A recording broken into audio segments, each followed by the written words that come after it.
For advertisement, call 8125893028. Our Gmail maxtvtelugu@gmail.com. Hi hello నమస్తే welcome to Max TV.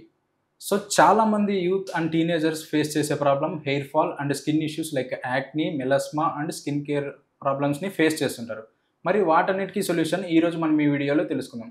So ఈరోజు మనతో పాటు ఉన్నారు డాక్టర్ స్వప్న గారు, MSc in cosmetology, trichology and lasers. మరి మేడంతో మాట్లాడి మరికొన్ని విషయాలు అయితే తెలుసుకుందాం. నమస్తే మేడం. నమస్తే అండి. మేడం, స్కిన్ ఇష్యూస్లో చాలామంది ఫేస్ చేసే problem anti ageing, like wrinkles అవ్వచ్చు, ఫైన్ లైన్స్ అవ్వచ్చు, లేదా స్కిన్ సాగింగ్ అవ్వచ్చు. మరి అర్లీ ఏజ్లో ఇవి రావడానికి రీజన్ ఏంటి మేడం? ఇప్పట్లో అండి చాలా న్యూట్రియంట్ వాల్యూస్ అయితే నేను చెప్పగలుగుతానండి. ఇంకోటి ఒత్తిడి, స్ట్రెస్ ఎక్కువ ఉండడం వల్ల కూడా హార్మోనల్ చేంజెస్ జరగడం వల్ల ఏజింగ్ అనేది చాలా తొందరగా కనబడుతుంది. అంటే కొంచెం చిన్న ఏజ్లోనే వ్రింకిల్స్ కనపడము, డ్రై స్కిన్ అయిపోయి ఒక ముడతల్లా లుక్ అవ్వడం ఫేస్లో. మనకు బాడీ యాక్చువల్లీ మనకు ఒక కొలాజిన్ అనేది, ఎలాస్టిసిటీ అనేది ఉంటుంది బాడీలో. ఆ కొలాజిన్ ప్రొడక్షన్ అనేది పడిపోవడము, లేకపోతే అది ఇన్యాక్టివ్గా అవ్వడం వల్ల వాళ్ళల్లో ఆ ఫ్లరిషింగ్ లుక్ అంటే ఒక గ్లో, ఒక సఫిల్నెస్, స్కిన్ మీద ఒక యంగ్ ఫీలింగ్ లుక్ అనేది తగ్గిపోతుంది. ఈ హార్మోనల్ చేంజెస్ మెయిన్ రీజన్ అవుతున్నాయండి. అంటే ఇంకొకటి, ఇప్పుడు ఎడ్యుకేషన్ లెవెల్స్ అయినా ఎవరికైనా వాళ్ళ డ్రీమ్స్ అచీవ్ చేయాలన్నప్పుడు చాలా స్ట్రెస్కి రిలీజ్ అవుతారు. స్ట్రెస్కి లోన్ అవ్వడం వల్ల ఆ పర్టికులర్ టైం పీరియడ్లో వాళ్ళకి కావాల్సిన న్యూట్రియంట్స్ అంతా వాళ్ళ స్ట్రెస్లో అవి పోతాయి. సో ఆ పర్టికులర్ హార్మోన్స్ అప్పుడు డామినేటింగ్ అవ్వడం వల్ల వీళ్ళకి ఆ ఏజింగ్ లుక్ అనేది ఫేస్లో ఈజీగా కనబడిపోతుంది. ఒక హెయిర్ లైన్ కూడా వెనకకి వెళ్ళిపోవడం హెయిర్ ఫాల్ వల్ల, అండ్ మళ్ళీ వ్రింకిల్స్ రావడం, ఫైన్ లైన్స్ రావడం, కొంచెం సాగింగ్ స్కిన్ కనిపించడం, లిప్స్ కూడా డ్రై అయిపోయి ఫుల్గా ఉండకపోవడము. ఇవన్నీ రీజన్స్ అన్నీ మనకు ఎక్కువగా విపరీతంగా హార్మోనల్ ప్రొడక్షన్ జరగడం వల్లే ఎక్కువగా చేంజెస్ కనిపిస్తున్నాయి. మరి యాంటీ ఏజింగ్కి ఎలాంటి కేర్ అండ్ ప్రికాషన్స్ తీసుకోవాలి మనం రెడ్యూస్ అవ్వడానికి? డెఫినెట్లీ అండి. ఒకటండి, స్ట్రెస్ అనేది ఇప్పుడు చూసుకుంటే is becoming very common with every person.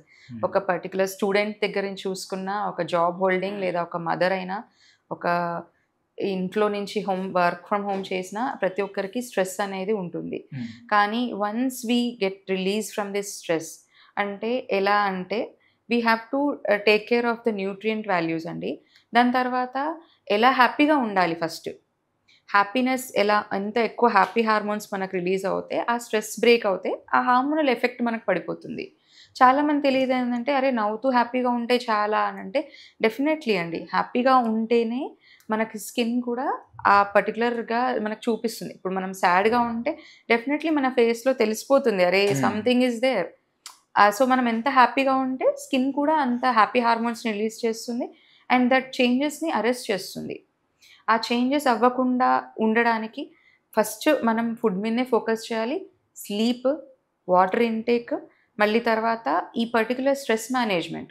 ఈ స్ట్రెస్ మేనేజ్మెంట్ మీద చాలా ఫోకస్ పెట్టుకోవాలండి.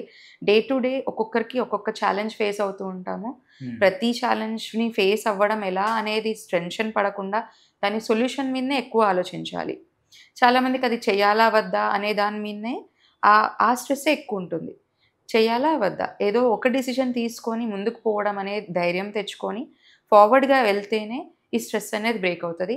And this will help in anti ageing. డెఫినెట్గా మన బాడీ పర్సనాలిటీ లుక్ వైజ్ అయినా, కాన్ఫిడెంట్ లెవెల్ అయినా, స్కిన్ అయినా, ఏదైనా this is the main key part. మరి యాంటీ ఏజింగ్కి మీ దగ్గర ఎలాంటి ట్రీట్మెంట్ అయితే దొరుకుతుంది? యాంటీ ఏజింగ్కి మనము ఎలా అంటే, ఇనిషియల్లీ వాళ్ళ ఏజ్ గ్రూప్ అనుకోండి, ఒక 30 ఏజ్ గ్రూప్ బిలో వచ్చారు, కానీ మేడం నాకు ఇలా కనపడుతున్నాయి అని అంటే నేను చెక్ చేస్తాను. వాళ్ళ డ్రై స్కిన్ ఉంది అని అంటే అసలు ఏం జరుగుతోంది, తన బాడీ ప్రాసెస్ ఎందుకు ఇలా ఏజింగ్కి వైపు వెళ్తోంది అనేది చూస్తాను. ఒకవేళ వాళ్ళకి చాలా స్క్రీన్ టైం ఉంది అంటే 8 to 10 hours మేడం నాకు సరిపోవట్లేదు, నేను స్క్రీన్ ముంగట ఉండడం వల్ల నాకు ఇలా జరుగుతోంది అంటే వాళ్ళకి నేను హైడ్రేటింగ్ రిలేటెడ్గా డైట్ చెప్పి చిన్న చిన్న ట్రీట్మెంట్స్, అంటే మళ్ళీ స్కిన్ పీల్ అయ్యి మళ్ళీ కొత్త స్కిన్ వచ్చే సైకిల్ రిలేటెడ్ ట్రీట్మెంట్సే ఎక్కువ ప్రిఫర్ చేస్తాను.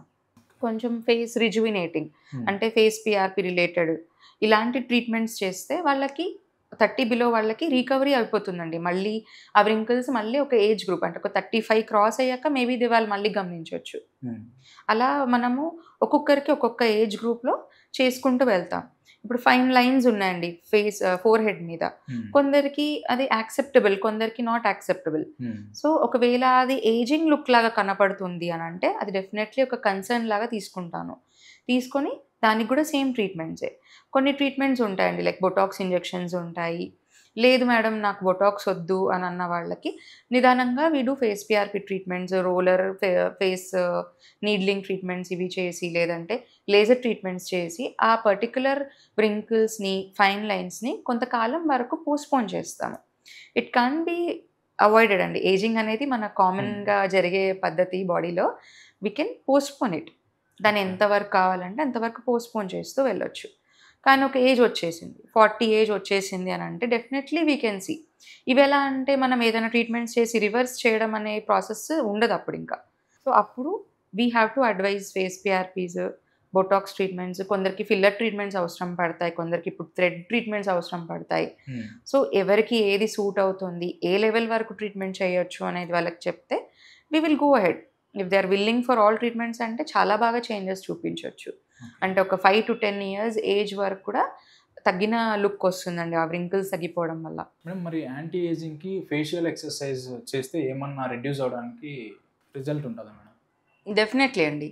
మన ఫేస్ మజిల్స్ ఎప్పుడైతే మనం ఒక రొటీన్ ఫాలో అవుతాం, అంటే ఒకే రకంగా మాట్లాడడము, ఒకే రకంగా చూడడము అనేది ఉంది అన్నప్పుడు అవి తొందరగా టయర్డ్ అవ్వడం వల్ల ఆ వ్రింకిల్స్ అనేటివి అక్కడ ఆ ఏరియాలో కనపడతాయి. మనం డిఫరెంట్ డైరెక్షన్స్లో కొన్ని ఎక్సర్సైజెస్ ఉంటాయండి. ఆ ఎక్సర్సైజెస్ చేయడం వల్ల ఫేస్లో అన్ని మజిల్స్ యాక్టివ్ అవుతే ఆ వ్రింకిల్స్ అనేటివి తొందరగా కనిపించవు and it will take time. కొంచెం టైం అయ్యాక ఆ వ్రింకిల్స్ అనేది కనపడడం స్టార్ట్ అవుతాయి. మనం ఎప్పుడైతే చూడండి ఎక్కువగా మాట్లాడే వాళ్ళకి తొందరగా లిప్స్ పక్కన డ్రూపింగ్ అనేది కనపడుతుంది. బట్ వేరే ఎక్సర్సైజెస్ చేయడం వల్ల మజిల్ ఎక్సర్సైజ్ ఉంటాయండి, వాటర్ హోల్డింగ్ టెక్నిక్స్ ఉంటాయి, చాలా టెక్నిక్స్ ఉంటాయి. దానివల్ల ఆ పర్టికులర్ మజిల్స్ యాక్టివ్ అయ్యాయంటే ఈ డ్రూపింగ్ అనేది మనం పోస్ట్పోన్ చేసుకోవచ్చు. ఐస్ చుట్టూ కూడా వ్రింకిల్స్ ఉంటాయి. ఎక్కువగా చదువుకునే వాళ్ళకి, రీడింగ్ ఎక్కువ చేసే వాళ్ళకి కూడా ఎక్కువగా ఉంటాయి. సో ఐ క్లోజ్ చేసి సర్క్యులర్ మూమెంట్స్, రొటేషన్ మూమెంట్స్, ఒకసారి ఐస్ ఓపెన్ పెట్టి రొటేషన్ మూమెంట్స్, ఇలాంటి ఎక్సర్సైజెస్ ఉంటాయండి. దానివల్ల ఐస్ చుట్టూ మనం ఆ వ్రింకిల్స్ తగ్గించడము, లేదనంటే ఒకవేళ ఆ క్యారీ బ్యాగ్స్ రిలేటెడ్ ఫామ్ అవుతున్నాయంటే ఇవి కూడా మెల్లిగా తగ్గించుకుంటూ రావచ్చు. కానీ ఇది ఒక ప్రాసెస్ వరకేనండి. ఒక 35 బిలో వరకు వీ కెన్ సీ. 35 అబోవ్ 40 వాళ్ళ తర్వాత ఇవన్నీ ఇరివర్సిబుల్ అయిపోతాయి. ఓకే మేడం, యాంటీ ఏజింగ్ గురించి చాలా చక్కగా చెప్పారు. Thank you so much. Thank you. So మీరు కూడా ఈ ప్రాబ్లమ్ని ఫేస్ చేస్తుంటే కింద స్క్రోల్ అవుతున్న నంబర్ని కాంటాక్ట్ అయ్యి మేడంతో కన్సల్ట్ అవ్వండి.